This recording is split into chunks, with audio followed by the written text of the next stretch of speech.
Hello guys, আবার আপনাদের সামনে আর একটা নতুন ব্লগ নিয়ে চলে আসলাম জঙ্গলের।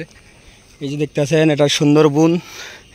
এটা সুন্দরবন বলতেই কোনো বাধবে না, কেন এটা সুন্দরবনের চাইতে খুব কমাও না। এই যে খালি জঙ্গল আর জঙ্গল দেখতে পাওয়া যাচ্ছে।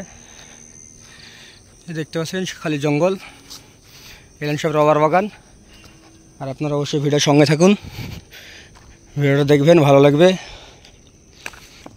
এই যে এদিকেও জঙ্গল, খালি জঙ্গল আর জঙ্গল।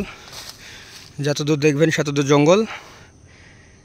দেখছেন, পুরোটা জঙ্গল।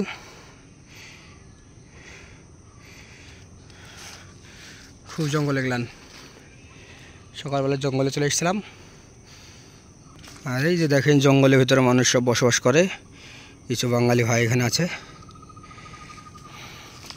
এমনি রাস্তা চলে গেল, দেখেন রাস্তার কি অবস্থাটা।